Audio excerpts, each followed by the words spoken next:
नवरात्रि का त्योहार 9 दिनों तक चलता है। इन 9 दिनों में माँ दुर्गा के अलग अलग स्वरूपों की उपासना की जाती है। नवरात्रि का पहला दिन माँ दुर्गा के शैलपुत्री स्वरूप को समर्पित है। पर्वतराज हिमालय के घर पुत्री रूप में उत्पन्न होने के कारण इनका नाम शैलपुत्री पड़ा। नवरात्र पूजन में पहले दिन इनकी उपासना का विधान है। आपको बताते हैं कि कैसे शैलपुत्री माँ की पूजा विधि की जाती है।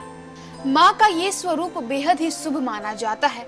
इनके एक हाथ में त्रिशूल और दूसरे हाथ में कमल है और ये देवी वृषभ पर विराजमान है जो संपूर्ण हिमालय पर राज करती हैं। नवरात्रि के पहले दिन माँ शैलपुत्री की पूजा करने के लिए इनकी तस्वीर रखें।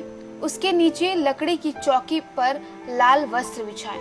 इसके ऊपर केसर से संग लिखें और मनोकामना पूर्ति गुटिका रखें। इसके बाद हाथ में लाल फूल लेकर शैलपुत्री देवी का ध्यान करें और इस मंत्र का जाप करें। ओम ऐं ह्रीं क्लीं चामुंडाय विचे ओम शैलपुत्री दिव्ये नमः। मंत्र के साथ ही हाथ में लिए गए फूल मनोकामना गुटिका एवं माँ की तस्वीर के ऊपर छोड़ दें। इसके बाद माता को भोग लगाएं तथा उनके मंत्रों का जाप करें। ये जाप कम से कम 108 बार होना चाहिए। शैलपुत्री के चरणों में गाय का घी अर्पित करने से भक्तों को आरोग्य का आशीर्वाद मिलता है, जिससे व्यक्ति का मन एवं शरीर दोनों ही निरोग रहता है। आपको हम माँ शैलपुत्री की कथा भी सुनाएंगे। बता दें कि एक बार प्रजापति दक्ष ने एक बहुत बड़ा यज्ञ किया। इसमें सारे देवताओं को अपना अपना यज्ञ भाग प्राप्त करने के लिए निमंत्रित भी किया, लेकिन शंकर जी यानी महादेव को उन्होंने इस यज्ञ में निमंत्रित नहीं किया। सती ने जब सुना कि उनके पिता एक अत्यंत विशाल यज्ञ का अनुष्ठान कर रहे हैं, तब वहां जाने के लिए उनका मन विकल हो उठा। अपनी यह इच्छा उन्होंने महादेव को बताई। सारी बातों पर विचार करने के बाद उन्होंने कहा, प्रजापति दक्ष किसी कारण से हमसे नाराज है।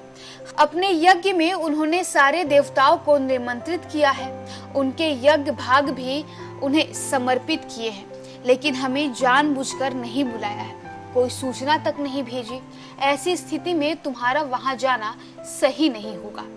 महादेव के ये कहने से ही सती नहीं मानी।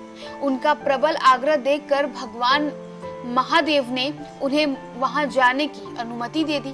सती ने पिता के घर पहुंचकर देखा कि कोई भी उनसे आदर और प्रेम के साथ बात नहीं कर रहा है। केवल उनकी माता ने स्नेह से उन्हें गले लगाया। बहनों की बातों में व्यंग और उपहास के भाव भरे हुए थे।